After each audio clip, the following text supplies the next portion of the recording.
The sky is still a soft purple hue, blanketing the fields in quiet peace. Gentle mist clings to the grass, wrapping the medieval village in a dreamy veil of silence. A soft breeze stirs the edge of the thatched roofs, and a single crow calls out across the sleepy hills. In the heart of the village, the small wooden bell tower stirs with life.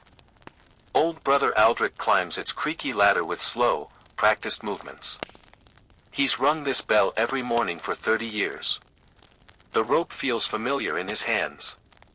With a breath, he pulls. Dong, dong, dong.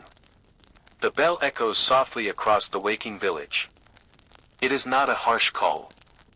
It is more like a lullaby to those who know its rhythm, a gentle invitation to open one's eyes, stretch, and begin. Inside a modest timber cottage, a young girl named Lynette stirs from her straw-filled mattress. She blinks slowly, not startled by the bell but cradled by it. Across the room, her younger brother still dreams, one hand clutched around a wooden toy horse their father carved. The fire from the night before has turned to glowing coals, barely warm. Lynette sits up, pulls a wool shawl around her shoulders, and quietly pads across the creaky floor to rekindle the flames. Sparks flutter and catch on dry bark. Soon the hearth glows, its warmth breathing life into the home. Outside, the village begins to hum softly, not with engines or alarms, but with footsteps on dewy earth, the groan of opening shutters, and the low bray of a donkey welcoming the day. Old Brunna, the baker, is already outside her oven. Her thick arms stir a bowl of dough in lazy, practiced circles. She hums to herself, an old folk song, as she watches the sky shift from purple to soft pink. Her cat watches nearby, tail curled, eyes half closed. The village is waking, not rushing. Cows low gently from behind the wooden fences. Chickens scratch the earth, and a pair of geese argue by the water trough. A cart creaks as it rolls toward the well, its wheels thick with dried mud. The man guiding it tips his cap to Brunna, who nods back without stopping her stirring. No one here wears a watch. Time moves with the sun, the seasons, the sounds. Inside the chapel, Brother Aldrich kneels, whispering a prayer as a shaft of golden light spills through the stained glass window. Dust dances in the beam like little spirits. He smiles to himself. He doesn't mind the solitude of morning. It feels like a secret the world has forgotten, the stillness before the chores, the silence before the stories. Farther up the hill, past the sheep pens and flower patches, the mill turns slowly with the stream's gentle tug. Its groan is deep and slow, like a dragon stretching its limbs. The miller's dog lies by the door, tail thumping with the rhythm of the wheel. Down below, Lynette wraps a scarf around her hair and steps into the morning light. She picks her way between puddles and chickens to the bakery, where the smell of rising bread is already in the air. Brunna hands her a small loaf, still warm, and Lynette thanks her with a curtsy. No need for that, child, the baker grins. Just don't let your brother eat it all. Lynette laughs and hurries home, the loaf tucked in her apron. The village doesn't run on gold or iron. It runs on these exchanges, warmth, kindness, habit. Back inside, her brother is awake. Together, they sit near the fire and break the bread into steaming chunks.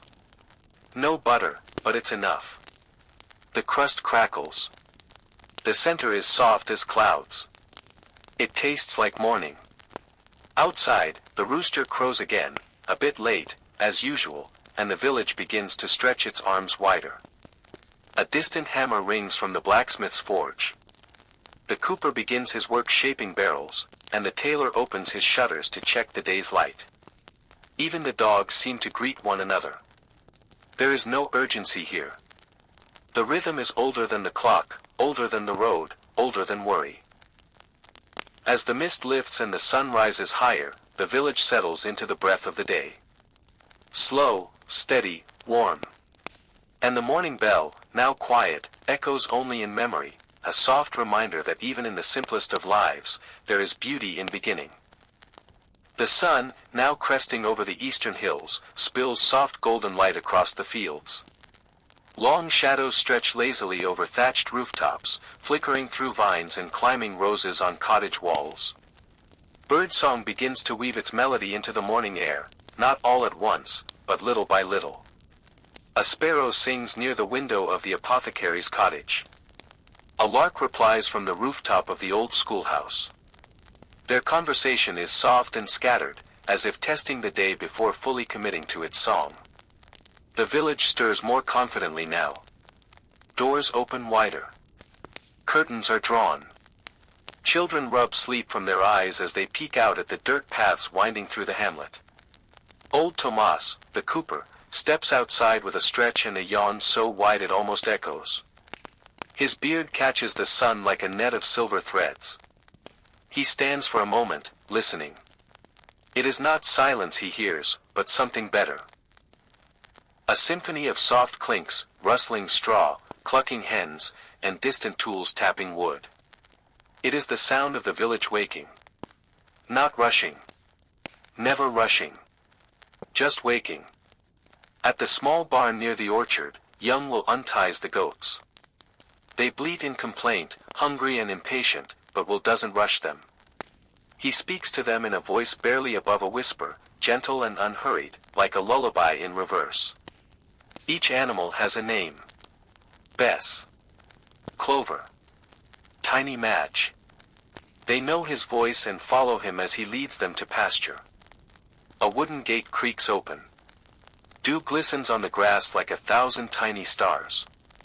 Down near the stream, a girl named Alice kneels with a bucket. She is washing linens, her sleeves rolled up, hands red from the cold water. But she hums, a slow, drifting tune passed down from her mother. Each note floats over the ripples like petals on the surface of a still pond. Across the way, the carpenter's young apprentice is already sweeping sawdust from the porch of the workshop. The scent of wood shavings and old oak hangs in the air.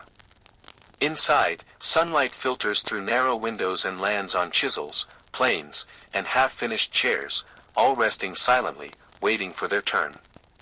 Even the hounds in the village seem content. They stretch and sniff and return to their posts without barking. A pair of kittens bat at a hanging rope on a hay cart, their paws silent as feathers. The village is alive, but not in the way cities roar to life. This place breathes slowly. It blinks its eyes open, one lid at a time. A young couple walks hand in hand to the well, carrying their wooden pails. They don't speak much, but they don't need to. Their fingers brush, eyes meet, and a smile is exchanged like treasure. At the well, they nod to the elder who always sits there in the morning, offering stories and advice in exchange for smiles and bits of gossip. He tells them the weather will be kind today. No rain till the moon changes, he says with certainty, though no one knows how he knows. A cart full of straw rolls down the path, its wheels squeaking softly.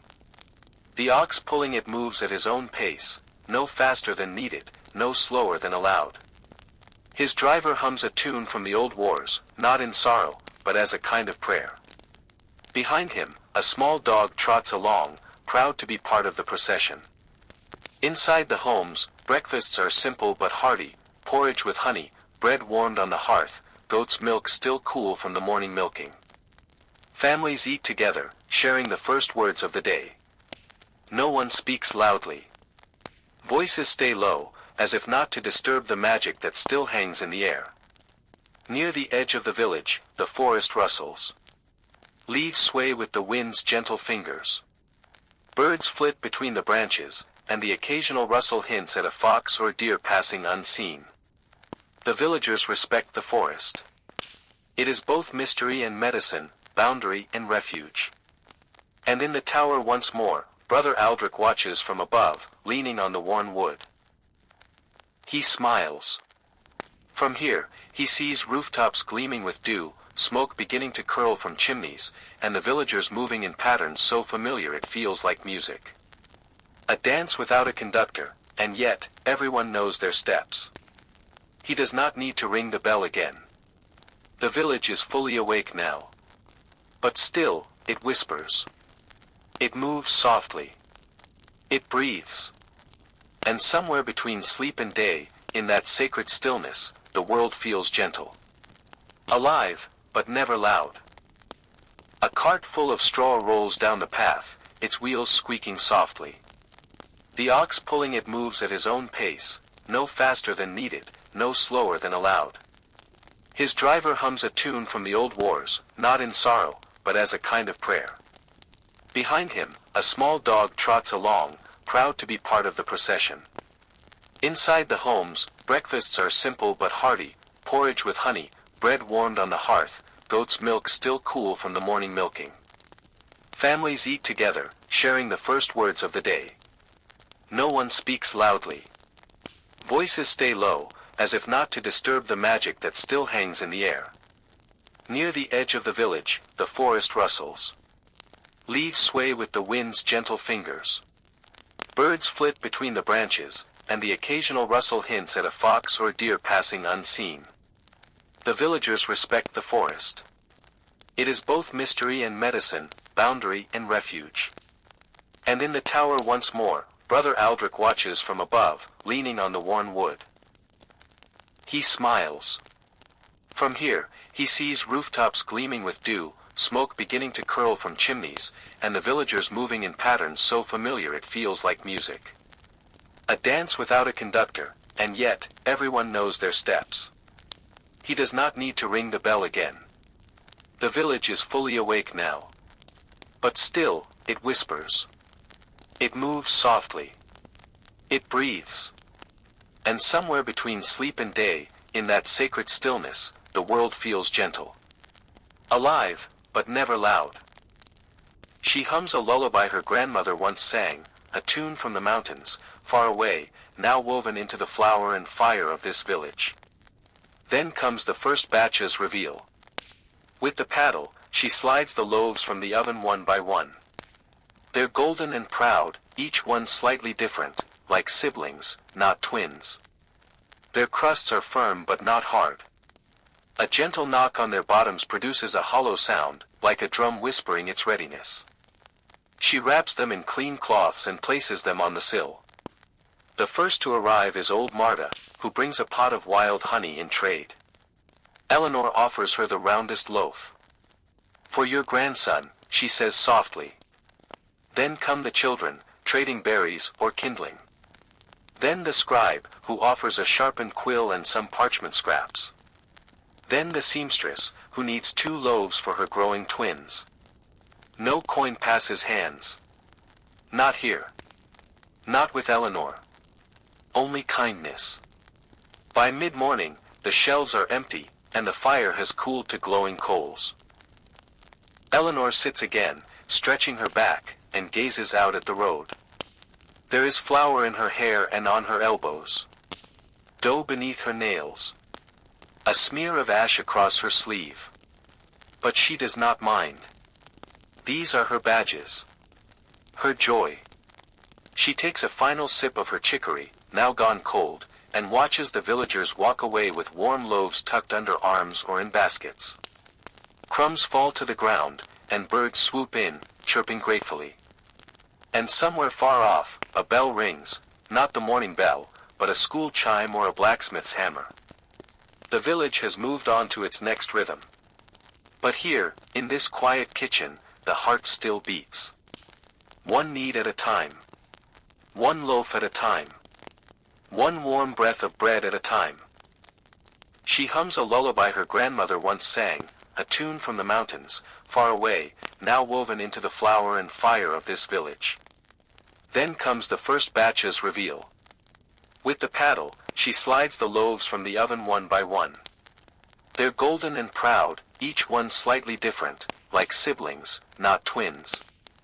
Their crusts are firm but not hard. A gentle knock on their bottoms produces a hollow sound, like a drum whispering its readiness. She wraps them in clean cloths and places them on the sill. The first to arrive is old Marta, who brings a pot of wild honey in trade. Eleanor offers her the roundest loaf. "For your grandson," she says softly. Then come the children, trading berries or kindling. Then the scribe, who offers a sharpened quill and some parchment scraps. Then the seamstress, who needs 2 loaves for her growing twins. No coin passes hands. Not here. Not with Eleanor. Only kindness. By mid-morning, the shelves are empty, and the fire has cooled to glowing coals. Eleanor sits again, stretching her back, and gazes out at the road. There is flour in her hair and on her elbows. Dough beneath her nails. A smear of ash across her sleeve. But she does not mind. These are her badges. Her joy. She takes a final sip of her chicory, now gone cold, and watches the villagers walk away with warm loaves tucked under arms or in baskets. Crumbs fall to the ground, and birds swoop in, chirping gratefully. And somewhere far off, a bell rings, not the morning bell, but a school chime or a blacksmith's hammer. The village has moved on to its next rhythm. But here, in this quiet kitchen, the heart still beats. One need at a time. One loaf at a time. One warm breath of bread at a time. The blade cools, solid and reborn. The farmer watches, amazed, even though he's seen it 100 times before. It's like magic, he whispers. Edric shrugs. Just patience. Outside, the wind picks up slightly, carrying with it the scent of hot iron and pine. A group of children runs past the forge, laughing softly, chasing a dog with a stick. One child pauses, eyes wide, as Edric lifts a glowing horseshoe from the fire. The child watches in silent wonder as it's hammered into shape. Clang, hiss, tap. The blacksmith smiles at the boy.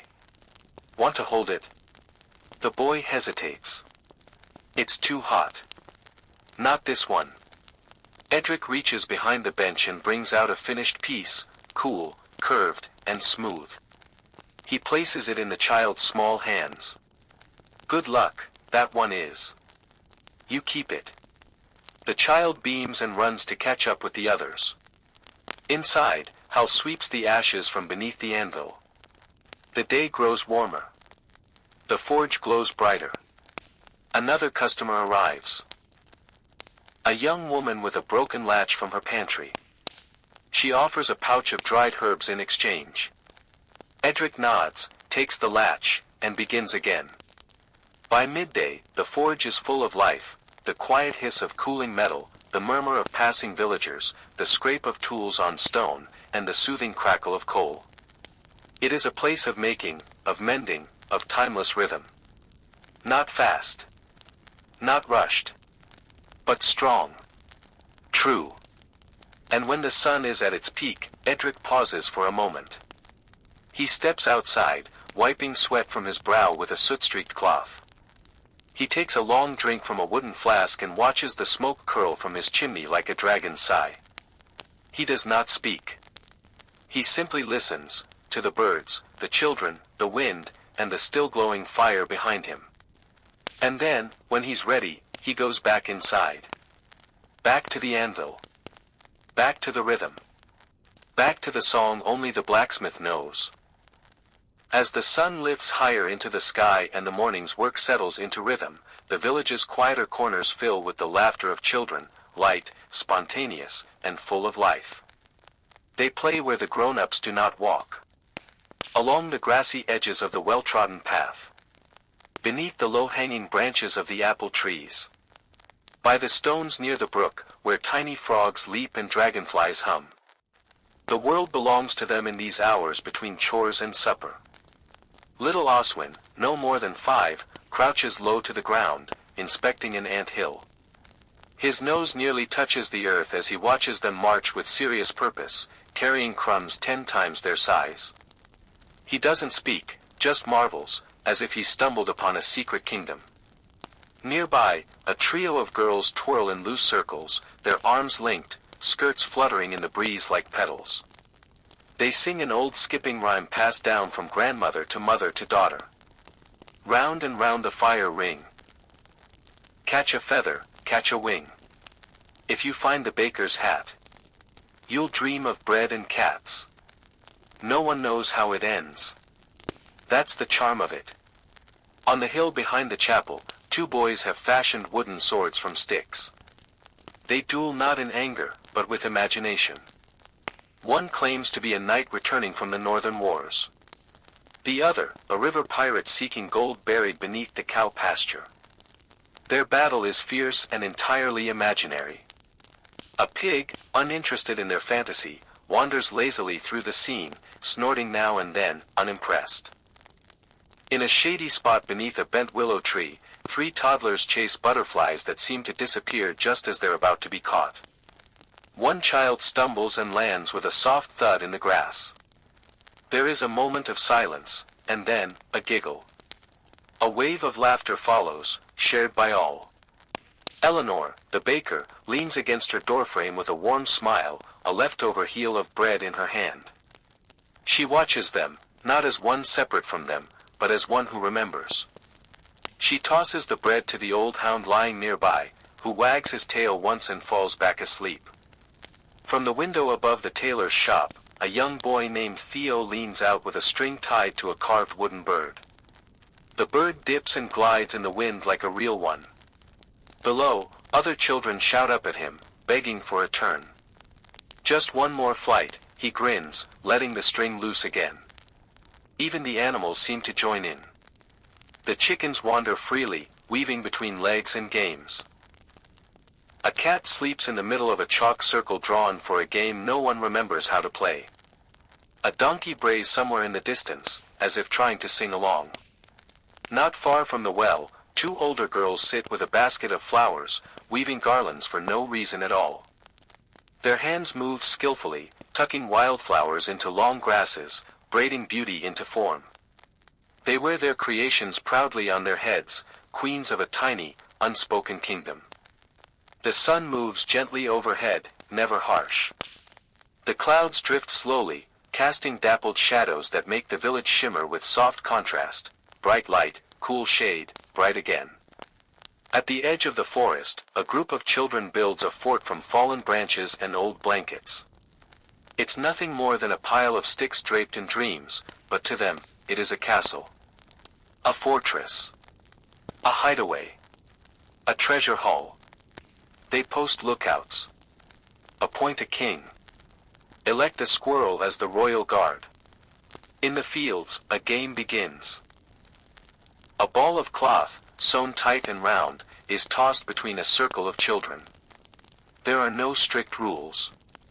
Only joy. They laugh when it's dropped. They cheer when it's caught. They argue, briefly, about who touched it last, but forget just as quickly. Their voices are part of the landscape. Like birdsong. Like the wind. Time does not move quickly here. And for children, it barely moves at all. A small girl named Meg finds a ladybug on her sleeve. She sits perfectly still, letting it explore her arm. Her eyes track its tiny legs. She whispers to it, a secret wish perhaps, and then gently lets it fly away. Later in the day, as shadows stretch longer and the sounds of tools fade, the children are called home. Soft voices float through the village. Lynette, time for supper. Oswin, bring your sister with you. Come, Meg, come wash your hands. They do not argue. Their play has filled them, like a warm bowl of stew, like soft wool on a cold night. The village, though small and wrapped in simple living, carries its share of quiet minds.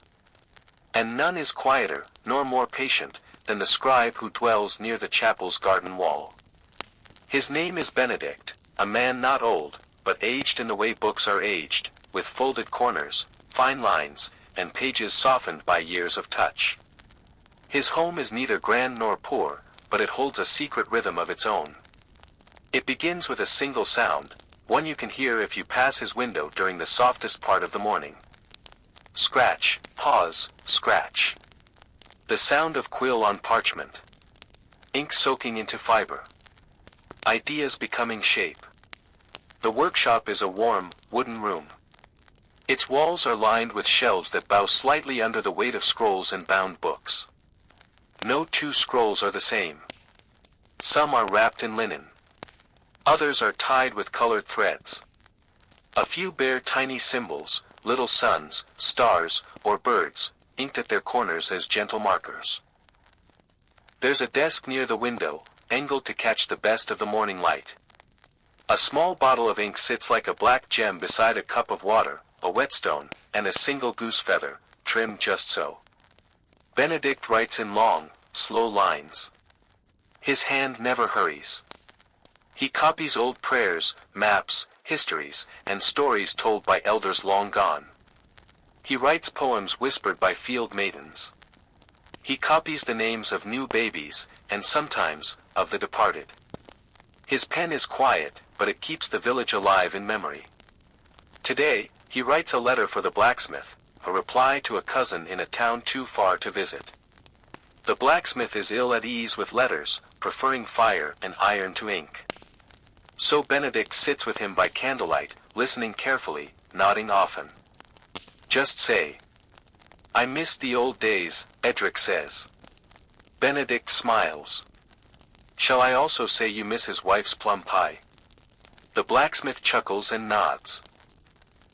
And later, when the letter is done and sealed with a smear of wax, it feels like a piece of friendship made real, as tangible as a horseshoe or a loaf of bread. Back in his workshop, Benedict takes great care with his inks. He grinds his own pigments from berries, bark, and even soot from the blacksmith's forge. He stirs the mixtures with quiet reverence, as though coaxing color from memory. On one shelf rests a small book with a blue cover, bound with leather softened by years of hands. It holds the stories of the village, not great battles or kings, but little things. The day the chickens escaped and roosted in the chapel. The time Eleanor baked a loaf shaped like a duck and no one could bring themselves to eat it. The name of the boy who climbed the oldest tree and saw the sea, or so he said.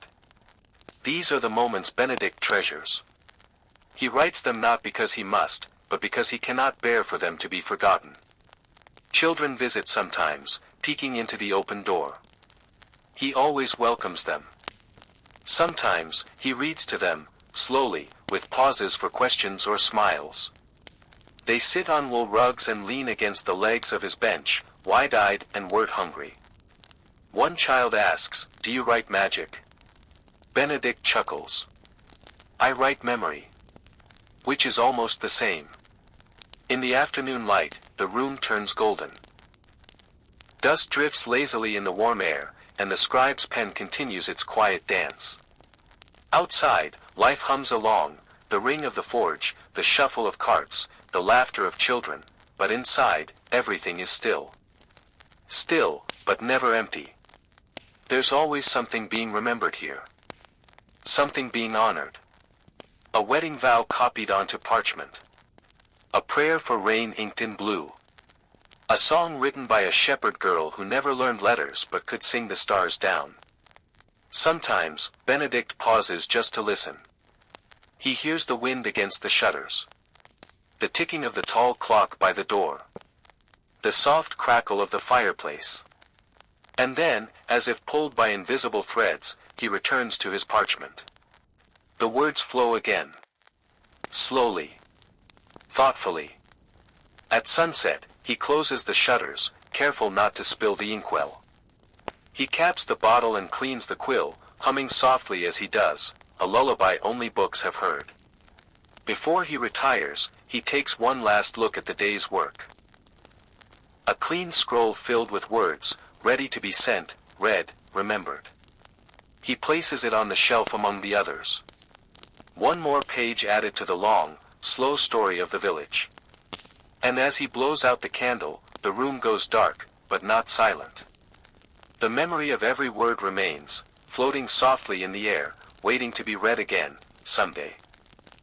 Nestled at the far end of the village lane, where the wildflowers bloom untamed and the trees bow low with moss, sits a little cottage wrapped in ivy and gentle calm. This is where the healer lives. Her name is Isolde, neither young nor old, but timeless, like the forest around her. Her voice is soft, her hands warm, and her presence quieter than the wind. She does not wear robes or rings or symbols of power. Instead, she wears a faded cloak that smells faintly of lavender, and a belt with pouches of herbs, dried roots, and bits of cloth tied with twine. Her hair is braided back with wild mint tucked behind one ear. The door to her cottage is always open. Not because there's no lock, but because there is no need for one. Today, a mother brings her son with a swollen ankle, twisted while climbing the rocks near the river. The boy limps in, biting his lip to hold back tears. He carries no fear, only discomfort. He knows the healer's house. He remembers the honey cakes she gave him last winter, and the warm hands that soothed his fever. Isolde smiles as they enter. "Come, little hawk," she says gently. "Show me where the wind bit you." The boy sits on a low stool while she kneels beside him. She doesn't rush. She examines the ankle with slow fingers and a hum of concentration. Then she nods and begins to work. She speaks softly, not to distract him from pain, but to remind him he is seen. As she wraps his foot with cloth soaked in comfrey root and witch hazel, she tells him the story of a brave mouse who once outran a wolf by hiding under a mushroom. The boy's eyes grow wide. The pain, for a moment, forgotten. Outside, bees hover around the herb garden. The scent of rosemary and thyme drifts through the open window. A breeze lifts the linen curtains like whispers. Glass bottles shimmer on the windowsill, filled with oils the color of honey, rose, and deep amber. The healer's tools are simple. Mortar and pestle, clean rags, boiled water, dried herbs in jars with handwritten labels. But her greatest medicine is time. Time to listen. Time to notice. Time to care. A knock at the door. An old woman enters, leaning on a carved wooden stick. She has trouble sleeping and asks for her usual remedy. Isolde nods and steps to her shelves, fingers grazing familiar bottles. She measures a few pinches of valerian and lemon balm, adds a twist of dried orange peel, and wraps it in parchment. "Steep this at dusk. And no worries after sundown," she advises. The woman nods, thanks her, and offers 2 eggs in exchange, still warm from the nest. This is how healing works here. Not with coins, but with care. The healer does not demand, but always receives, a braid of garlic, a knitted shawl, a candle made with beeswax and prayers. Her shelves are full of such offerings, each a thank you carved in quiet acts. In the afternoon, a young man from the mill arrives. He bears a long splinter in his palm and a sheepish grin. Isolde raises one eyebrow but says nothing. She leads him to the bench by the fire, sets out her tools, and begins. She works quickly, gently, humming an old river song. The splinter is out before he finishes telling his story. She presses honey on the wound, raw, golden, healing, and binds it with linen. "Stop showing off at the river," she says, with a smile that scolds without sting. He bows in thanks and leaves, flexing his hand with a small, grateful wince. Later, the healer steps outside to gather more yarrow from her garden. The flowers nod in the breeze, soft white blooms against deep green. She cuts them with a curved knife and speaks to the plants under her breath, not spells, but gratitude. The sun hangs low now, casting golden light through the trees. A pair of doves coo from the eaves. The wind picks up, rustling the long grasses near the cottage. Inside, she lights a single candle and begins to clean her space. Cloths are rinsed, bowls wiped, herbs retied into bundles. She sets a pot to boil on the hearth and tosses in a pinch of mint, just for the smell. Steam curls upward in gentle spirals. Her cat, old, silent, and gray, leaps onto the bench beside her and curls into a ball. Isolde scratches behind its ear. There are no charts on the walls. No heavy books of anatomy. Just dried herbs, soft pillows, and quiet warmth. And when the moon begins to rise and the village dims to candlelight, the healer finally sits. She sips from a cup of warm chamomile, hands wrapped around the mug like it holds her thoughts. She does not write down her cures. She does not ask for recognition. But everyone knows, when illness comes, or when worry weighs too heavily, the path to the healer is never forgotten. And in the silence of her little cottage, surrounded by the scent of rosemary, wood smoke, and stars, she waits. Not for patience, but for peace. Knowing it comes, always, with time.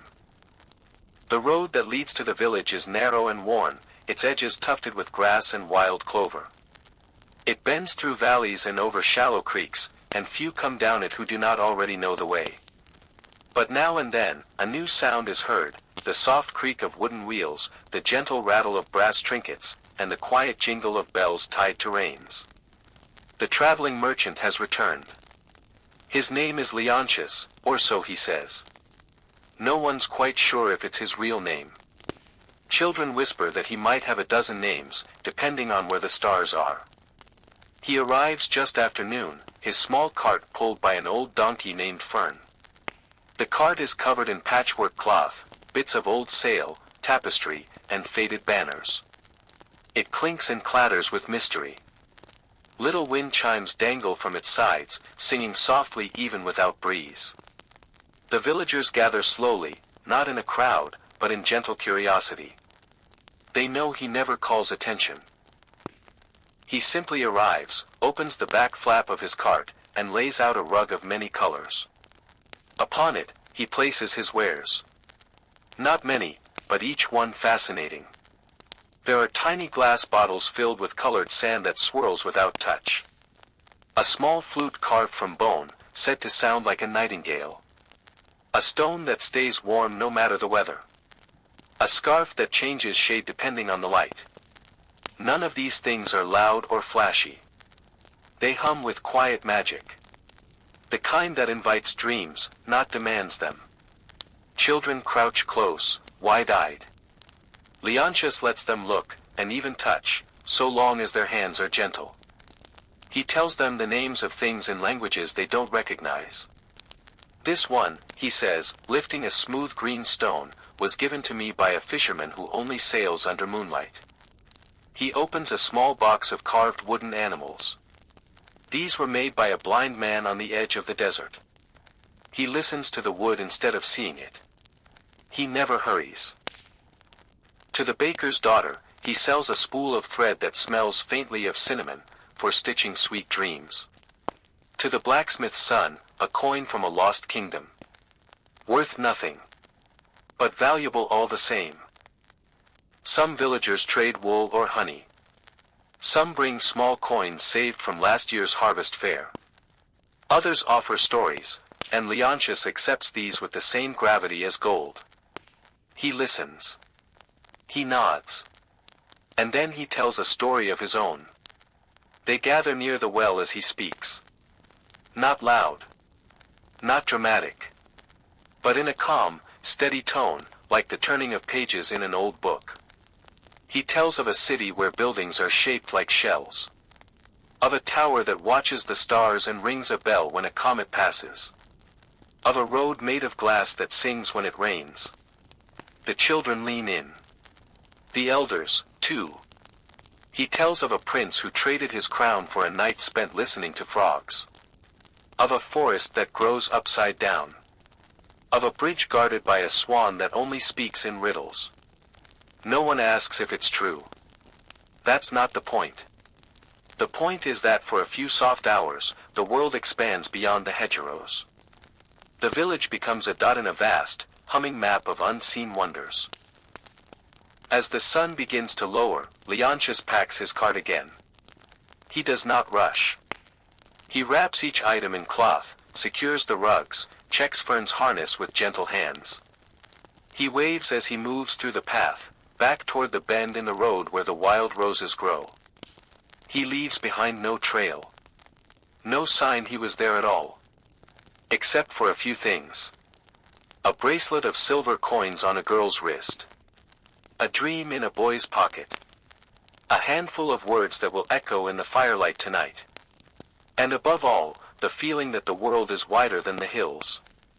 That there are stories waiting, just beyond the next path. Just beyond the edge of sleep.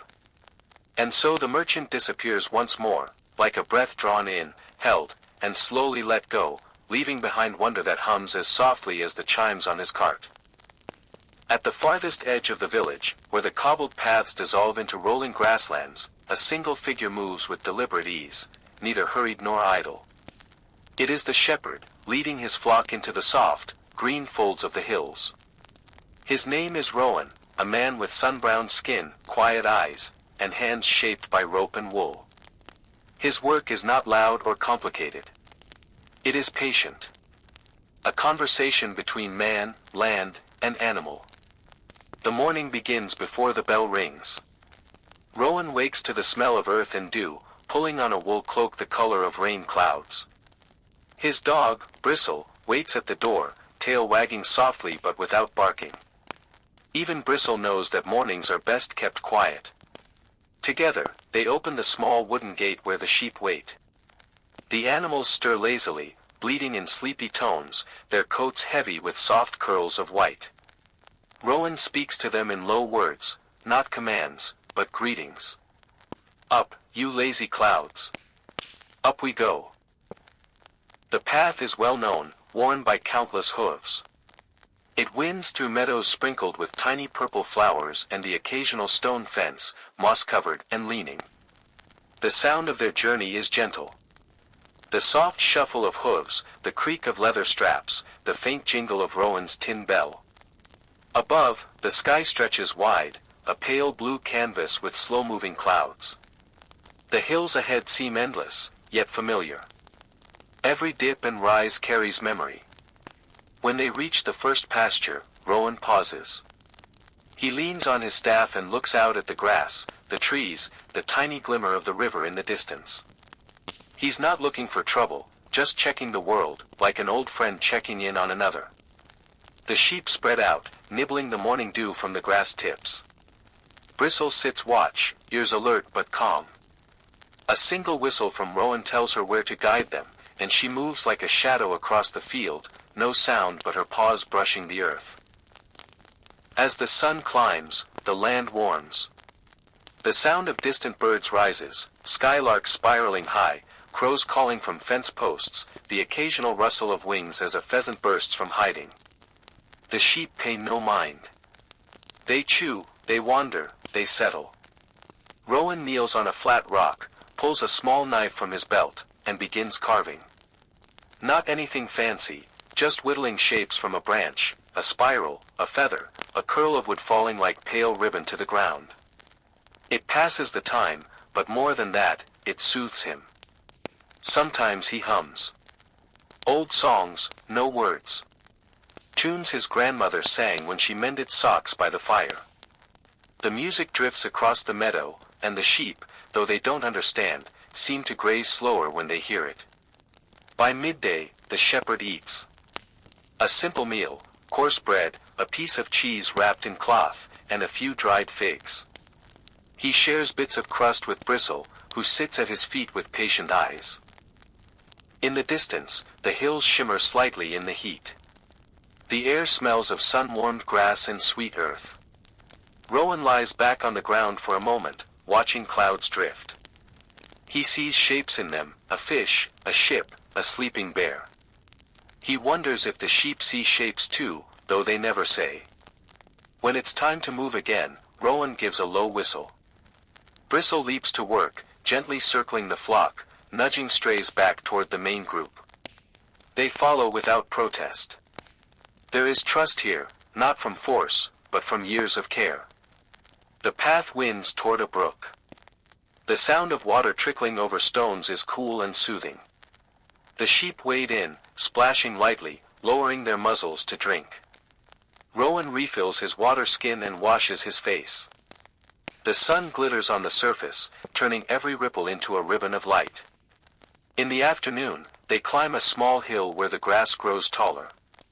Rowan takes out his flute, a simple wooden one, and plays a few slow notes. The melody is unpolished but kind.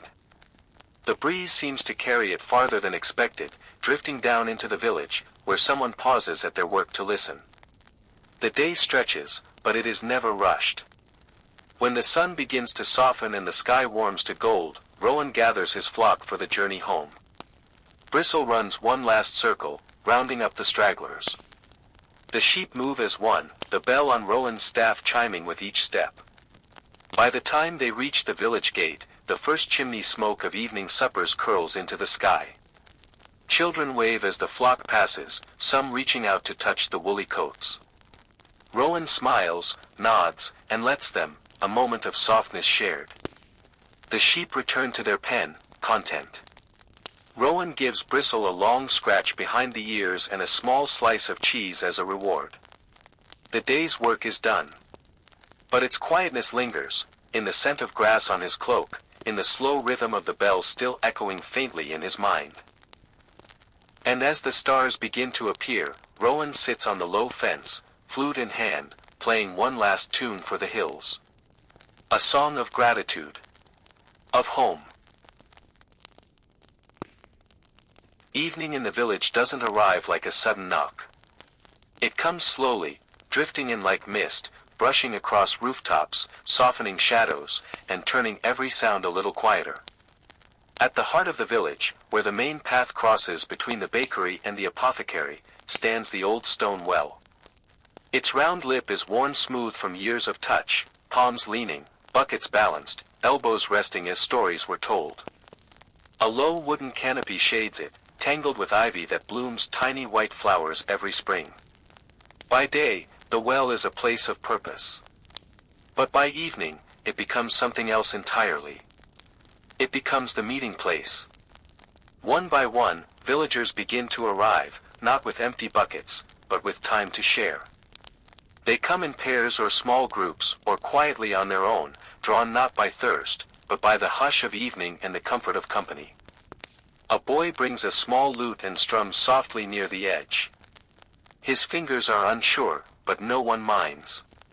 His music is like warm wind. Wandering, imperfect, and kind. Lanterns flicker on iron hooks, their glow catching in the well's polished stones. Moths dance near the flame, and a few fireflies flash in and out of sight between the herbs and hedges. Eleanor the baker leans against a post, her apron still dusted with flour. She hums an old lullaby while knitting, the gentle click of needles keeping time with the music. Beside her, old Tomas shares a tale no one asked for, but everyone listens to anyway. He speaks of the time a goose chased him into the mayor's garden, a wicked bird, he swears, and how he lost both his hat and his pride in a single afternoon. The children giggle. The older villagers chuckle. No one corrects him, even though they've heard the story a dozen times. Because that's the magic of the well, repetition doesn't grow old. It deepens. Near the edge, two sisters play a clapping game, their voices soft and rhythmic. Apple moon and clover shine. Give us peace and make it mine. Whisper rain and sing me home.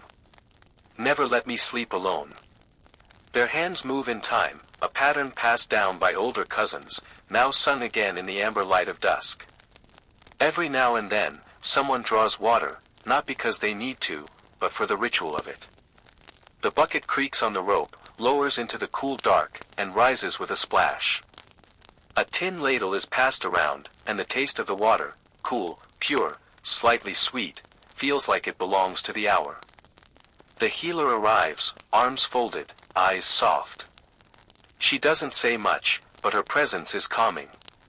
She offers a wrapped parcel to a mother sitting with her sleeping baby, a sachet of herbs to help with restless nights. The merchant's apprentice shows a wooden trinket carved that day, a tiny owl with wide eyes. He doesn't sell it. He just shows it, proud. Others pass it around, admiring its details, and hand it back with gentle praise. Overhead, the sky deepens. The first stars appear like promises. A breeze passes through, brushing hair, tugging at cloaks, carrying the scent of lavender from the far garden and something sweet baking in a nearby hearth. Time, here, doesn't tick. It settles. Conversations rise and fall like gentle waves. Silences are not gaps, but soft spaces. No one fills them too quickly. Rowan the shepherd joins, flute in hand. He plays a melody not much different from the one he played for the hills, but here it sounds richer, wrapped in echoes of human voices, warm light, and shared memory.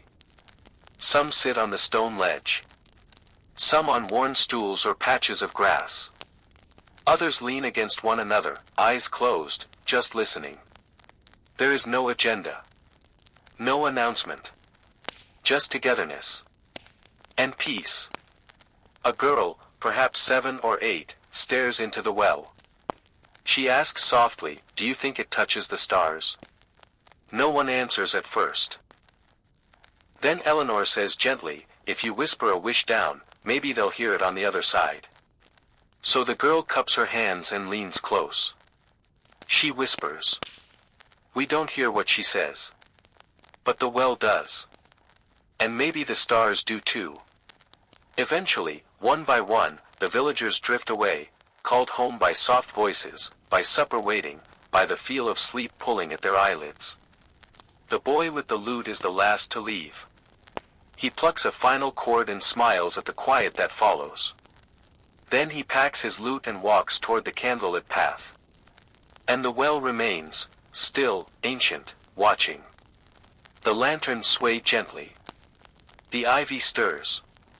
And somewhere, far below, the cool water reflects the stars, waiting to hold tomorrow night's wishes, just as it always has. It begins as a hush. A pause in the wind. A stillness in the air so quiet, even the birds seem to hold their breath. Then, the first drop. Just one, striking a broad leaf near the herb garden. Then another, on a windowsill. Then dozens more, scattering gently across the village like scattered pearls from a broken necklace. It is not a storm. It is not loud. This is a soft rain, the kind that tucks itself into the folds of the thatched roofs and hums a quiet song as it slides down the reed eaves. Inside every cottage, the change is subtle. A flicker in the firelight, a slowing of hands at work, a soft turning inward. People do not rush to cover. They were already inside, mending clothes, stirring stews, or reading aloud by candlelight. The rain is not an interruption, but a gentle presence. A visitor they know well. On the rooftops, the thatch drinks in the drops. Each house seems to sigh, as though soothed. The cobblestone paths turn darker, shining in the wet light. Tiny rivulets form between the stones, finding familiar paths to the gutters. Chickens fluff their feathers and huddle under ledges. A sleepy cat curls tighter in the windowsill, tail tucked beneath chin. In the baker's home, Eleanor checks her rising dough, the yeasty warmth of the oven curling around her as the rain taps its rhythm just beyond. She hums an old tune as she works, something soft, without words. Her daughter stirs honey into tea beside her. At the edge of the village, the shepherd Rowan listens from his cottage. The roof above him echoes with the slow, steady beat. Bristle the dog stretches out by the hearth, letting out a breathy sigh of contentment. Rowan doesn't light a lantern. He simply watches the fire, listening, his fingers tracing the grain of the wood on the table, a quiet pattern that matches the one above. Further along, in the weaver's home, threads sway gently from their pegs. A half-woven tapestry rests still on its frame. The weaver, Marta, sips from a warm mug while gazing out the window. Her husband dozes in a chair nearby, a book resting on his chest. The children, too, grow quieter. In the home of the schoolmistress, a pair of siblings lay on the floor, coloring with charcoal and scraps of pressed leaves. The rain becomes part of their world, like background music to imagination. One of them draws a dragon with clouds on its wings. The other, a castle made of puddles. Outside, the village seems wrapped in a soft shawl. The smoke from chimneys rises slower, thicker, curling gently against the cool sky. No one shouts. No one hurries. The whole world has leaned back to listen. And even the animals feel it. The cows in the stable shift gently, the straw beneath them rustling softly. One lets out a low, contented sound, not alarmed, not disturbed, just present. The goats blink sleepily, their ears twitching at the distant drip-drip of rain on the barn roof. In the woods beyond the fields, droplets fall from branch to branch like a whispered secret past among the trees. Ferns curl tighter, and the earth darkens with delight. A fox curls up beneath a hollow root, its red tail flicking once before settling. And in the village, lanterns begin to glow behind windows, small, warm stars in the gathering gray. A few villagers sit by their windows, not to wish the rain away, but to watch it. They let their minds wander. To gardens they will plant. To festivals to come. To stories they once heard, about rains that lasted 7 days and fed flowers that bloomed in midnight colors. Someone, somewhere, begins to play a harp. The sound is muffled by the walls but still floats like mist across the village. It weaves with the patter of rain, the crackle of fireplaces, the creak of settling wood. And above, the sky holds it all, wide and soft, a quilt of cloud gently stitched with light. Night comes sooner when it rains. But it doesn't feel darker, only deeper. The rain continues. A slow, even rhythm. A lullaby for rooftops and dreaming hearts. Soon, one by one, candles are blown out. And behind every door, a village sleeps. Not in silence, but in softness. And above them, the rain continues to sing, steady, soothing, and kind. At the northern edge of the village, where the fields slope upward into a lonely ridge, stands the watchtower. It's not grand. Just a tall, round structure made of pale stones stacked by steady hands many seasons ago. Time has softened its shape, ivy creeping near the base, moss clinging to the mortar. But still it stands. Still it watches. Each night, as the village slips into sleep, one soul climbs the spiral steps within, lantern in hand, boots echoing softly, breath slowing with each step. Tonight, it is young Ansel who makes the ascent. He is quiet, as the tower asks for quiet. He holds the lantern low, careful not to wake the doves who sometimes roost in the rafters above. With each curve of the stairs, the sounds of the village grow distant, the barking of a dog, the creak of a door, the hush of rain still falling in scattered drops. And then, the top. He pushes open the hatch. The night greets him gently. Above, the sky is vast. Painted in deep blue and silver, with the full moon glowing like a polished coin hung from the heavens. Stars flicker behind gauzy clouds, and the wind brushes past like a sleepy friend. Ansel steps out onto the stone platform. The village lies below, soft, quiet, aglow with the faintest flickers of hearths behind shuttered windows. From here, it all looks small. Not insignificant, just peaceful. Like a miniature world cradled in the palm of night. The fields stretch dark and still beyond the last houses. A fox darts between rows of barley, tail a blur of red. Farther off, the trees sway gently. Their branches whisper to one another. Ansel sits, wrapping his cloak tighter. The night air is crisp but kind. He takes a bite of bread he packed, still faintly warm from the oven, and sips water from a leather flask. It's a small meal, but it suits the hour, humble and grounding. The lantern beside him flickers once, then steadies. He sets it low against the wall. No need for brightness now, only watchfulness. Though no enemies come anymore, the tower is still manned. Not from fear, but from love. From tradition. From the simple belief that someone should always be awake to guard the dreams of others. Ansel hums a little, not loud enough to disturb the stars. He pulls a little book from his coat. Inside are sketches he's made during past watches, a drawing of the moon in different phases, a feather found near the ledge, a leaf that landed at his feet last autumn. He adds a new sketch now. Tonight's moon, full and round, framed by thin clouds like lace. Beneath it, the soft silhouette of rooftops and chimneys, and the path leading toward the distant woods. A few drops of rain still fall, pattering gently on the stones. But above, the clouds begin to part. The stars step forward. He names them softly. Vega. Altair. Deneb. And there, the curve of the Great Bear. And just above the chimney spire, a tiny star so faint you could miss it if you blinked. But Ansel sees it. He always does. The watchtower doesn't speak. But it holds space, holds silence, holds the night as it unfolds. Owls pass overhead now and then, silent as breath.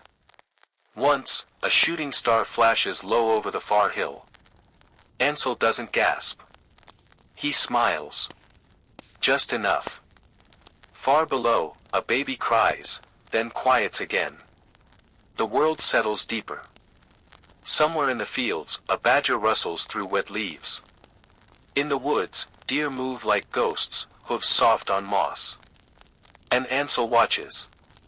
Not for danger, but for peace.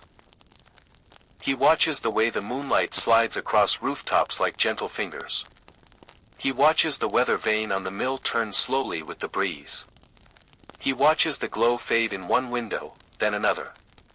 He watches until the sky begins to pale, just the faintest blush behind the hills. The first bird sings. Not loud. Not urgent. Just a note of welcome. And with it, the night begins to yield. Ansel closes his book, tucks away his pencil, and stands. He stretches, slow and quiet, and picks up his lantern. The village still sleeps.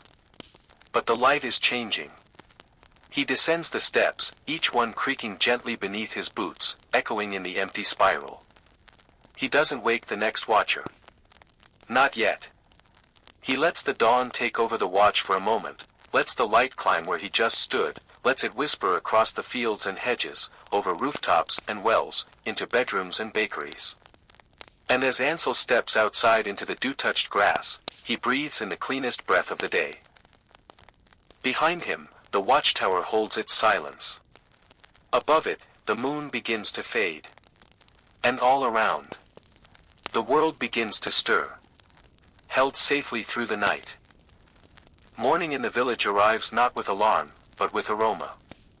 The first sign of life is not the rooster's crow, nor the clatter of carts.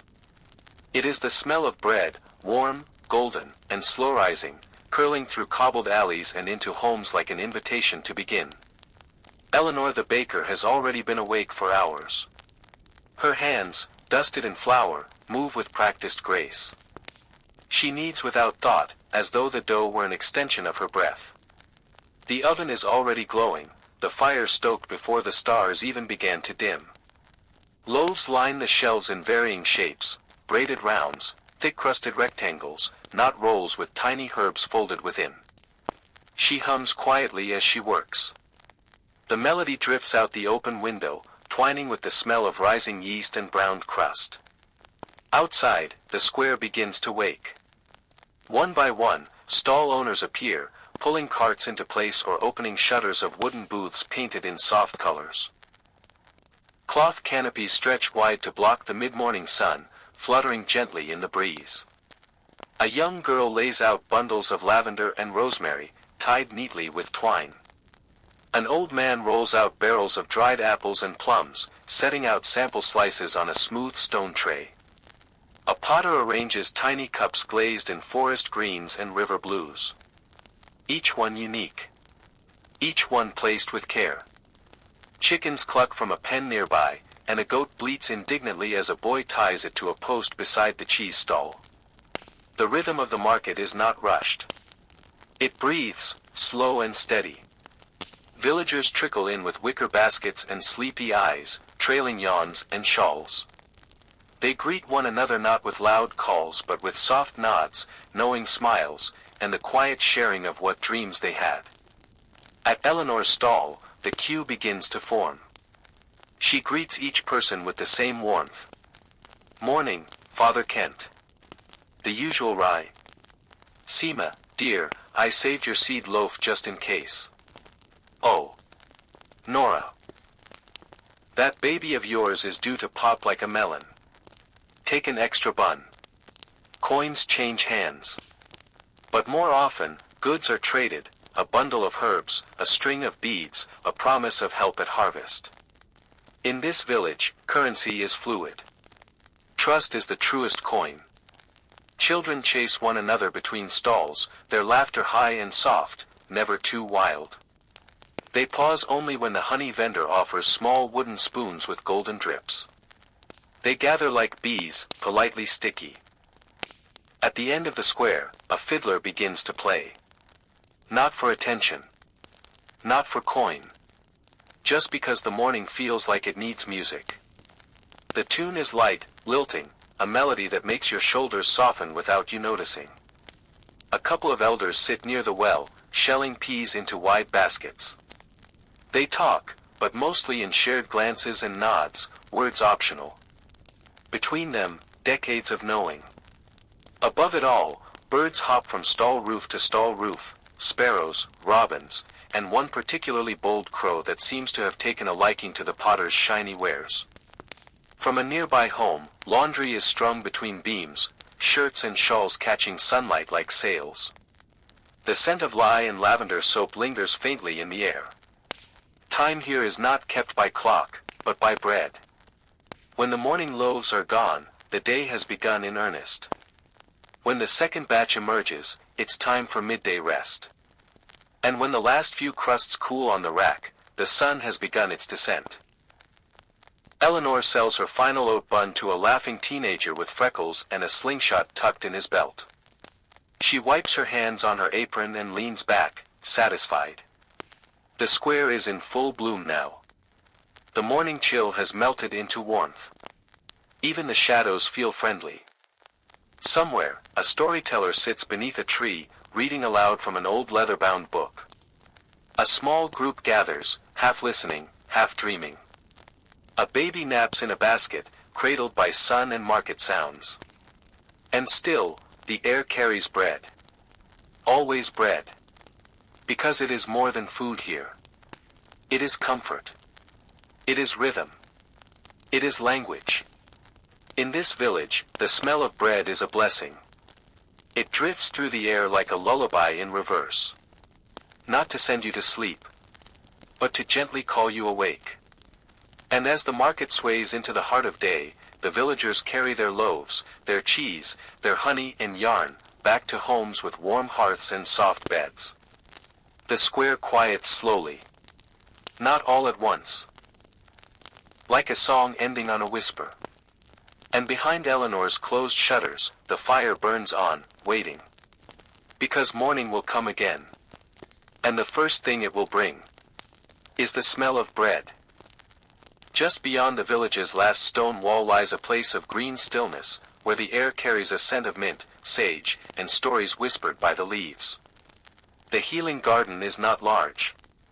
It doesn't need to be. It curves gently around a small brook that trickles clear and cold through stones smoothed by centuries. This is where Mira, the herbalist, spends her days, slow and barefoot, moving from stem to stem with hands like sunlight. Her cottage leans to one side under the weight of ivy and thyme. Behind it, neat rows of herbs ripple in the wind like a green quilt stitched with care. Mira has no signs, no shelves of potions or showy remedies. But everyone knows, when you feel unwell, in body, in breath, in soul, you go to her. And today, it is harvest day. Not the kind with wagons and wheat. But the quiet, focused kind, where every snip of a stem is a small prayer. The villagers do not crowd. Only a few helpers arrive. Soft-voiced, careful-stepped, carrying baskets woven from reed and care. Mira leads them with a whisper. This row is for calming. Pick the lavender just before it flowers fully, that's when the oil is strongest. Her voice is not instructive. It floats, like mist. They move together, through lemon balm and chamomile, through thyme and yarrow, plucking gently. The sun is high but filtered through fig leaves and climbing vines, casting dapples of gold across the soil.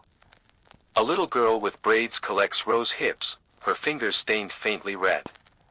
A quiet boy with a patched shirt gathers calendula petals, brushing away bees with a respectful nod. Mira teaches as they move, but always through story. This one, she says, holding up a stalk of angelica, was once carried by midwives to keep shadows away during birth. And then, pointing to a low patch of creeping time. They say if you place this under your pillow, your dreams will come true. But only the ones you truly need. By midday, the baskets are full, but not overflowing. Mira never allows more to be taken than the garden can spare. They return to her cottage, shaded by an old pear tree that leans with age and dignity. On a wooden table, they sort, leaves to one side, flowers to another, roots laid out gently to dry. Each pile becomes a palette of color, soft whites, deep greens, delicate purples, golden oranges. The scent is everywhere. Mira hums as she crushes a few herbs with her mortar and pestle. The sound is rhythmic, grounding, the heartbeat of the garden. She brews tea from the first harvest. A blend of chamomile, nettle, and lemon balm. Steam rises in gentle curls from chipped clay cups. The helpers sit cross-legged on rugs near the door, sipping slowly, feeling the warmth settle in their chests. No one speaks for a while. Because in the garden, silence heals. Eventually, Mira begins to wrap dried bundles in soft cloth. Some will go to the village infirmary. Some to the midwife. Some to families with little ones who cry at night or grandfathers who cough when it rains. But a few bundles, those she sets aside. Not for illness. Not for pain. But for balance. Because not all healing is from wounds. Some is from weariness. From sorrow. From the simple weight of being human too long without pause. As evening approaches, the helpers leave one by one, carrying soft packages tied with string, hearts lighter than when they arrived. Mira stands beneath the pear tree, hands tucked into the pockets of her apron, watching the sky turn orange behind the cottage roofs. She breathes in deeply. The garden rustles gently, as if sighing back. The brook continues to trickle. A frog croaks from beneath a fern. The wind carries the soft scent of lavender and something older. Something like memory. And inside her cottage, hanging from a wooden beam, the new bundles sway ever so slightly, drying, curing, waiting. Tomorrow, someone will come, with a fever, or a grief, or just a sadness they don't understand. And Mira will greet them not with questions, but with tea. With warmth. With time. The garden does not cure everything. But it reminds you. That stillness can be medicine. That listening is a kind of touch. That healing isn't loud. It is slow. It is green. It is quiet. And it smells like rosemary on your fingers long after the sun has gone down. As the sun begins to tilt westward, casting long shadows that stretch like sleepy arms across the cobblestones, the village quiets into its gentlest rhythm. And high above the rooftops, above the thatch and smoke and skyward birds, stands the bell tower. Stone-built, weathered by wind and rain, it watches over the village like a kindly sentinel. Ivy climbs one side in lazy spirals. Moss softens the edges where time has pressed hardest.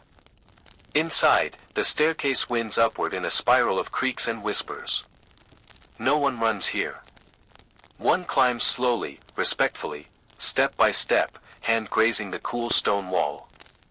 At the top, in the belfry, lives old Tomas, the bell keeper. He is not officially appointed. He simply became the bell keeper, the way some people become trees or songs, slowly, over time, and then always. Tomas has lived in the tower room for most of his years. A small cot in the corner, a kettle warmed by candlelight, and shelves lined with books so worn they've almost become part of the stone. Dust dances in the beams of the sunset that filter through arched windows, painting everything gold. And at the center of it all, the bell. It is large, but not massive. A deep bronze color, flecked with green where rain and silence have kissed it. It has a name, though few remember it now. Tomas does. He speaks it sometimes, gently, as if greeting an old friend. As dusk draws closer, Tomas begins his ritual. He does not rush. He wipes the bell's surface with a cloth soaked in rosemary and linseed. He oils the wooden supports. He checks the ropes, thick with years but strong. Below, the village prepares for night, lamps are lit, shutters closed, meals set gently on tables. And then, when the sun has just kissed the horizon, and the sky is a watercolor of peach, plum, and blue, Tomas rings the bell. Not with urgency. Not to warn. But to mark. To let the world know that the day is folding itself neatly into the drawer of memory. Gong. The sound rolls outward like a tide. Gong.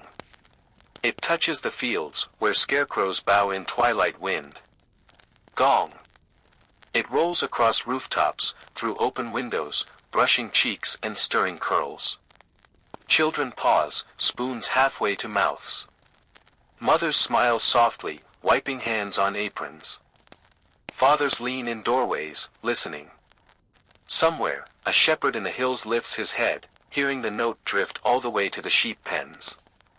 The bell is not loud. But it is felt. Like a heartbeat.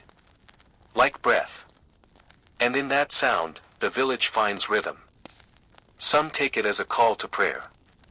Some as a reminder to rest. Some, simply, as a comfort, that time is moving, and they are still here within it. Tomas lets the last echo fade into the blue. Then, as he has every evening, he lights a lantern and places it in the tower window. A tiny star. High above. A promise that someone is watching. He sits near it, drinking his tea, wrapped in a thick shawl woven long ago. He looks out over the village, at chimney smoke spiraling into twilight, at soft figures crossing lanes, at the first flicker of hearthlight glowing through curtains. His hand rests gently on the rope, though he does not pull it again. One ring per dusk. That is the rhythm. That is the way. The bell knows. And now, it sleeps, quiet and clean, waiting for the next sun to slip. Below, in the village square, no one speaks of the bell aloud.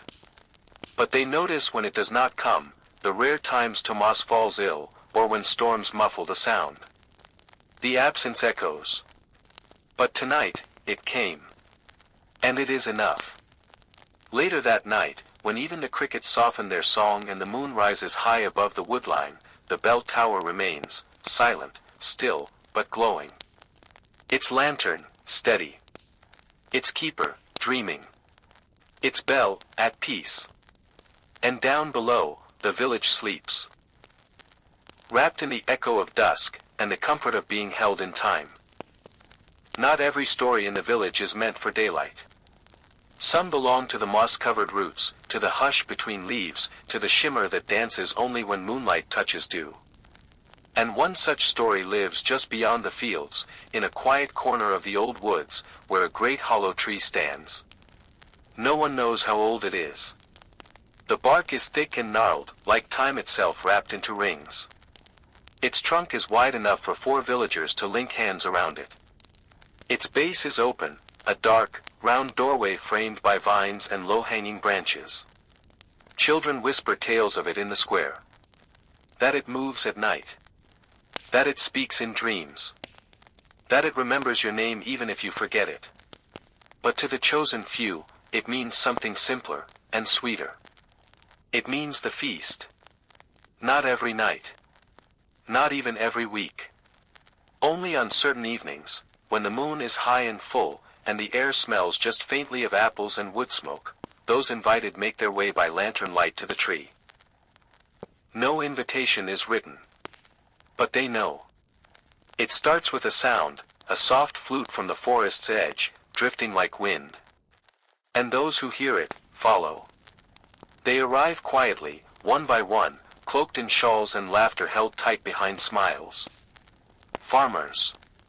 Bakers. The potter. Even shy little Marnie from the loom house. All carrying something in their arms, a warm pie, a loaf of cinnamon bread, a bundle of foraged mushrooms, a wedge of soft cheese wrapped in linen. They slip through the trees, leaves crunching underfoot, until the hollow tree comes into view. And there, beneath its wide canopy, the feast appears, as if summoned from dream. Long wooden tables, made from old planks and fallen limbs, are set beneath strings of glowing lanterns. Candles in glass jars flicker with amber light. Wildflowers in clay pots. Mugs waiting for cider. Plates waiting to be filled. No one commands it. No one owns it. It just happens. Someone brings a fiddle. Someone else, a drum. And someone always begins to sing softly, not a song of performance, but of memory.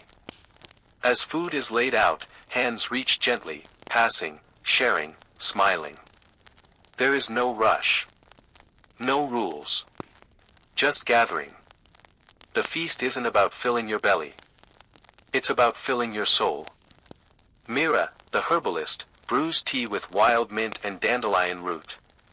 Tomas from the bell tower brings spiced nuts in a little cloth pouch, handing them out like coins.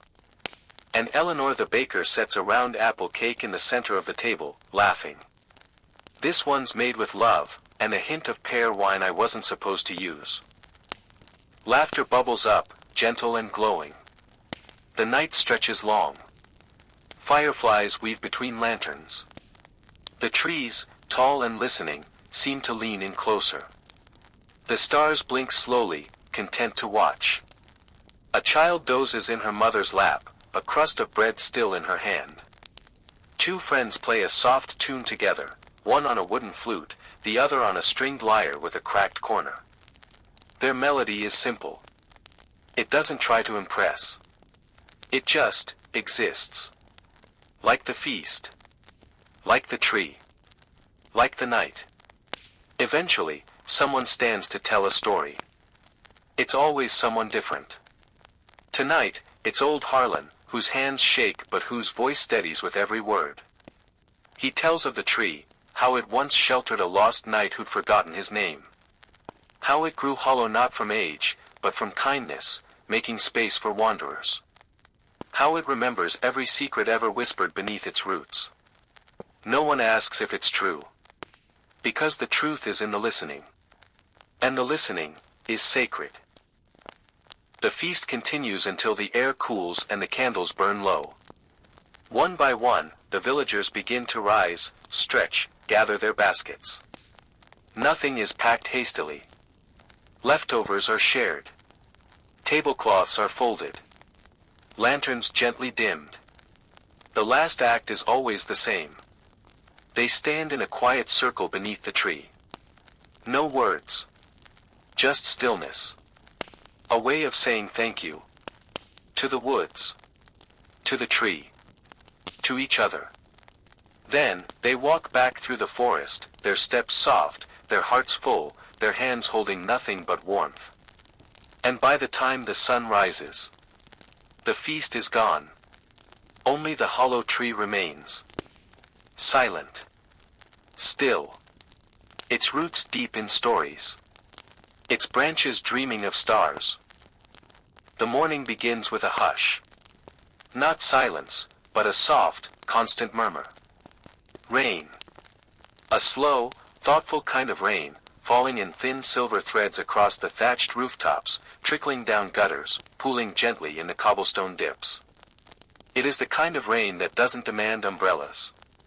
It invites you to stay in, to light a lantern, to sip something warm, to settle into slowness. And in the heart of the village, just behind the baker's house and beside the old fig tree, stands a little building with a crooked sign. Elias Workshop. It smells of sawdust, leather, and something deeper, like time and care. Inside, the rain is just a soft tapping on the tiled roof. Windows fog slightly from the warmth within. The fire in the small brick stove crackles, glowing orange. Elias, the woodworker, sits at his workbench, a broad slab of oak stained with decades of love, mistakes, and masterpieces. His hands are large but gentle. His beard is peppered with silver. His eyes, quiet and kind. Around him, the room is full but not cluttered. Wooden toys line one shelf, carved horses, spinning tops, and little boats with tiny cloth sails. On another, spoons and bowls sit waiting to be finished, smoothed by endless sanding. Near the door, walking sticks, all different, twisted, straight, spiraled, waiting for hands to hold them. Rain drums softly overhead. Elias hums a low tune as he carves. The sound of his knife against pine is like whispers, gentle, patient, rhythmic. He's working on a new piece today, a small music box, shaped like a house. Its windows are carved with care, its roof a soft slope. Inside, a tiny figure will twirl once he finishes the spring. It's for Marnie, the weaver's youngest daughter, who hasn't smiled much since the winter took her cat. He doesn't say that. But he carves it into every groove, into every corner of the tiny door, every notch of the chimney. At the far end of the shop, the door creaks open. "Mind the puddles," Elias calls, without looking up. Little Ansel, the blacksmith's apprentice, steps in, dripping and wide-eyed. He's come to fix the handle of his satchel, which split at the seam. Elias sets down his blade, wipes his hands, and gestures to the stool near the fire. They work in silence for a bit. Elias shows him how to bind the leather wrap tighter, how to stitch not too deep. Ansel listens, nodding, quiet, and when it's done, he smiles that shy, grateful smile that says more than words. They share a mug of warm cider from the stove. No rush. The rain keeps falling. Later, Eleanor the baker stops by, her shawl soaked, a box in her hands. "For the little ones," she says, lifting the lid. Inside, warm rolls, spiced with honey and clove. Elias places a few on a plate, wraps the rest in cloth, and hangs them near the fire to keep warm. Others come and go. The cobbler, needing a new tool handle. The shepherd's boy, dropping off wool for spinning tops. Mira, trading dried herbs for carved bowls. No one stays long, but all stay long enough. The workshop is more than a place for work. It is a shelter, not just from rain, but from loneliness. And the rain, ever steady, wraps around the walls like a lullaby. As evening comes, Elias finishes the music box. He winds it gently. The little figure inside, a tiny girl with a carved braid, begins to spin. The melody is faint, delicate. A lullaby from his own childhood. He closes the lid with care, ties it with twine, and sets it aside. Tomorrow, he will walk it over to Marnie. But for now, he sits by the fire, mug in hand, the workshop humming with warmth and quiet creation. Outside, the village slows. Raindrops patter on empty lanes. Windows glow gold behind shutters. Smoke rises in soft spirals from chimneys. And within the walls of Elias' shop, time folds gently. Like a wood shaving curling beneath a steady hand. Like a song played just once, but remembered forever. Each evening, just as the sky begins to dim, one person leaves the village, lantern in hand. She walks quietly, her step steady, her breath slow and visible in the cooler night air. Her name is Leora, and she is the lantern keeper. It's not a title given by any council or written into parchment. But everyone knows it, and everyone trusts her with it. Leora's lantern is no ordinary flame. It's a special oil blend she makes herself, mixed with herbs only she knows how to find, lavender, elderflower, and a few wild things that only grow near the northern stream. Its glow is soft, amber, and oddly comforting. Not bright. Not harsh. But warm, the kind of light that feels like a memory of being held. Each night, Leora lights the lantern in her home. She places it in a wooden holder carved with quiet symbols, leaves, stars, a spiral. And then she begins her walk. Out past the last stone house, past the garden wall with the broken gate, and into the path that winds between the hills. It is a simple route. But sacred. Because on this path, just beyond the village, is the crossing stone. A large, flat slab set deep into the earth. No one remembers who placed it there. Some say it was once part of an old temple. Others whisper it's a marker between the world of the living and the world of dreams. Either way, it matters. And Leora brings the lantern there each night. To light the way. For souls passing through. Not just for the dead, though they say she does that too. But for the lost. The wandering. The ones walking home in their hearts. Some say she walks for her brother, who never returned from the sea. Others say it's for herself, that long ago, she was once lost too. But Leora never explains. She simply walks. The grass parts for her gently. The wind stills when she passes. Some evenings she hums, a melody with no name. Other times, she walks in silence, the only sound the soft shuffle of her boots and the creak of the lantern's handle. When she reaches the stone, she kneels beside it. She places the lantern gently on its surface. Then she sits. Sometimes for moments. Sometimes for hours. She watches the fields. Listens to the owls. Feels the stars arrive one by one above her. And when the time feels right, she lifts the lantern, turns, and begins the walk back. She never looks behind her.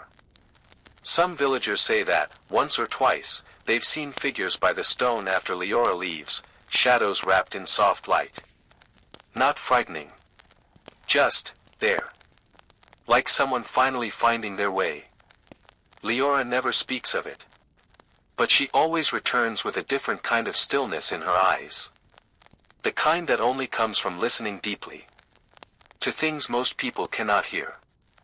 Back in the village, a few windows stay open, just to watch for her return. They never call out. They never interrupt. They simply see the glow winding back between the trees. And they feel better. By the time she reaches her cottage again, most of the village is asleep. She sets the lantern on her windowsill, where it will burn until morning. And then, she rests. Not just her body. But something older, something quieter. The kind of rest you earn. By helping light the way. For someone you may never meet. In the stillness of night, with only the sound of wind and gentle snores drifting through the village. Leora's lantern flickers softly. A small, steady star. Anchoring the darkness. With its warm, familiar glow. The first light comes not from the sun, but from the sky turning a pale, hopeful blue. The stars begin to dim, one by one, as if they know their watch is ending. Somewhere in the east, beyond the hills, the faintest thread of gold appears. And before a single rooster crows, before a single cart creaks down the lane, a sound drifts through the waking air. A melody. Soft. Steady. Rising like mist from the earth itself. This is the harvest song. An old, wordless tune passed from elder to child, never written, only remembered. And on this morning, the first day of harvest, it begins like always. Sung by Isolde, the village's quietest soul. She walks barefoot through the dew-soaked fields, her long braid trailing behind her, a woven satchel slung over her shoulder. Her voice is not loud. It does not echo. It hums, flows, and curls like smoke, lifting the corners of the sleepy world around her. As she sings, the fields seem to listen. Wheat stalks shimmer gold in the early light. Barley nods gently. Apples in the trees glisten with the last touch of dawn's breath. Isolde's song is both lullaby and invitation. Not a call to rush, but a welcome to begin. And slowly, the village responds. One by one, the doors open. Lanterns flicker out. Boots meet earth. Baskets are lifted. Scarves are tied. Children yawn and smile, rubbing sleep from their eyes as they skip toward the orchard. Old Tomlin stretches his back and sets out his scythe, polished the night before. Mira, the healer, ties lavender sprigs to her belt to keep the bees calm as she passes the hives.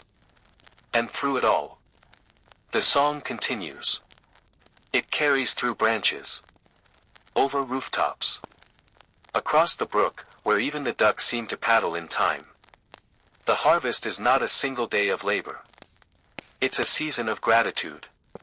A celebration of what the earth has given. A quiet promise to care for what remains. By mid-morning, laughter joins the song. There are stories shared between trees. Hands stained with berry juice. A child with 2 pears stuffed into his pockets like treasures. Lunch is eaten beneath the open. Some villagers don't even notice when their own voices begin to hum with hers. An instinct, an echo, a shared breath. By late afternoon, the carts are full. Wheat bundled. Fruits crated. Nuts gathered in woven sacks. But no one feels weary. Because in this village, the harvest song carries the weight. Lifting tired arms. Guiding careful steps. Soothing aching backs with the promise that all this is worth something. Evening comes gently, and with it, the song slows. Not stops, just quiets. It becomes the kind of tune that only those listening closely can still hear. The sun sets behind the trees. The sky turns rose, then lavender, then deep velvet. The village gathers in the square. A fire is lit, low and warm, not blazing. Baskets are placed in a circle. The harvest is laid out, not to be counted, but to be seen. A feast will come tomorrow. Tonight, they just sit. In stillness. In shared presence. And as the stars return, Isolde sings one final note. Soft, drawn out, fading into silence like a leaf floating downriver. No applause. No ceremony. Just a hush. And then smiles. Children drift into laps. Fireside shadows stretch long and comforting.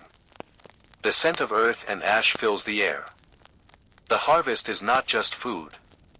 It is memory. It is rhythm. It is the village, breathing together. And as night deepens, one could swear that the fields themselves still hum. A faint echo of the morning song. Sung back in gratitude. By the land that listened. As if the whole world has drawn a deep breath and is now holding it gently. The sky is ink blue. A scattering of stars blink open like shy fireflies. The moon, only a slender crescent tonight, rises behind the pines at the edge of the village. Down in the valley, the village rests. Chimneys puff their last smoke. Wooden shutters are drawn. Lamps are dimmed, one by one. There's no rush. Because here, nightfall isn't something to resist, it's something to welcome. It's a blanket, pulled gently over tired shoulders. It's the soft click of a door closing. It's a sigh from someone who knows they are home. At the edge of the village, past the elder grove and the stone well, there is a small cottage with ivy climbing its walls. Its thatched roof is mossy in places. The front step is worn smooth by years of boots, paws, and bare feet. Inside lives wren. An older woman with silver-threaded hair and eyes that seem to hold all the seasons. She is not a healer. Not a farmer. Not a baker. But she is a keeper of endings. Of moments that close the day like the last page of a well-loved book. Each night, after the lanterns are out and the village has settled, Wren steps out onto her back porch with a mug of spiced milk and a thick shawl wrapped around her shoulders. She sits in the old rocking chair, the one her grandfather made. And she listens. To the wind shifting in the trees. To the distant hoot of an owl. To the creak of the woods settling for sleep. Behind her, on the windowsill, a tiny candle burns low. Its flame flickers, not out of fear, but from knowing its job is almost done. Wren hums sometimes. Other times she simply watches, the stars, the breeze, the silhouettes of bats fluttering overhead. She knows every sound of the night. She could name the creatures by their calls, the trees by how their leaves rustle. But tonight feels different. There's a hush that's deeper than usual. A peacefulness that wraps around the village like a lullaby woven in velvet. A cartwheel creaks as it shifts against its post. A dog lets out a contented huff from beneath a porch. Wren smiles. She stands, slowly, and walks to the edge of her small garden, to the worn stone that overlooks the valley. From here, she can see nearly the whole village. The curling smoke from chimneys. The low glow of an ember here or there. The silhouettes of rooftops, like old friends huddled together beneath the stars. She takes one last sip from her mug and breathes deep. Then, with careful fingers, she pinches the flame on her windowsill candle. Darkness takes its place, but not as absence. As presence. As the soft weight of sleep. As the space where dreams begin. And from somewhere unseen, the faintest wind stirs the ivy. It sounds almost like a whisper. Rest well. Back in the village, all is still. The blacksmith's hammer sleeps beneath the forge. The loom is quiet in the weaver's hut. Even the bells above the bakery door have stilled. Only the stars speak now. Telling slow, ancient stories across the heavens. Blinking in and out like memories half remembered. The fields sway gently in their sleep. The stream gurgles softly to itself. And the whole village sleeps. Not just in body, but in soul. Held in the arms of its land. Cradled beneath the sky. Rocked by the rhythm of a life well lived. A day well spent. And a night that promises peace.